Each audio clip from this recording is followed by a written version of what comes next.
Hi, ఇవాళ మనం auto border and serial number అయితే చూద్దామండి. ఇక్కడ చూడండి, నేను ఏదైనా నేమ్ ఎంట్రీ చేసినప్పుడు ఆటోమేటిక్గా బార్డర్ అండ్ సీరియల్ నెంబర్ కూడా వచ్చేస్తుంది అనమాట. సో ఇప్పుడు నేను రవి అని ఎంట్రీ చేశాను అనుకోండి, బార్డర్ సీరియల్ నెంబర్ వచ్చేస్తుంది. సో ఇక్కడ ఇంకా వేరే ఏమైనా ఎంట్రీ చేసాను అనుకోండి, సీరియల్ నెంబర్ వచ్చింది కదా. ఒకవేళ నేను డిలీట్ చేశాను అనుకోండి, అది బార్డర్ సీరియల్ నెంబర్ కూడా వెళ్ళిపోతుంది. ఓకేనా? సో ఈ విధంగా మనము తయారు చేసుకోవాలనుకుంటే వేరే షీట్ తీసుకున్నాను. ఇక్కడ అలాంటి ఫామ్లో ఏం లేదు. సో దీన్ని ఏం చేస్తున్నానంటే, ఇప్పుడు ఫస్ట్ మనం ఎంతవరకు ఎంట్రీ చేయాలనుకుంటున్నామో ఆల్మోస్ట్ కొంచెం వరకు సెలెక్ట్ చేసుకొని హోమ్కి వెళ్ళండి. హోమ్కి వెళ్ళి కండిషన్ ఫార్మ్ క్లిక్ చేయండి.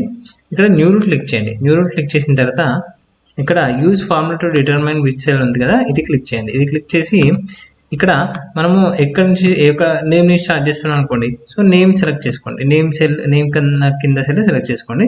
సెలెక్ట్ చేసుకొని ఇక్కడ $C$5 వచ్చింది కదా. సో $5 కన్నా ముందు డాలర్ తీసేయండి, అంటే $5 కన్నా ముందు డాలర్ తీసేయండి, అంటే కలర్. సో అది దాని తర్వాత ఒక ఫార్ములా ఏంటంటే నాట్ ఈక్వల్ సింబల్ అంటే లెస్ దాన్ గ్రేటర్ దాన్ ఇచ్చేసాను అనమాట.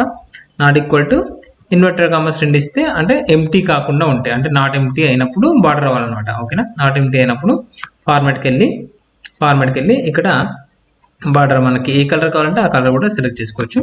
ఇలా బార్డర్ క్లిక్ చేసి ఓకే క్లిక్ చేయండి. ఇప్పుడు మనము ఇక్కడ ఏదైనా ఎంట్రీ చేస్తే ఆటోమేటిక్గా మనకి బార్డర్ అయితే వచ్చేస్తుంది అనమాట.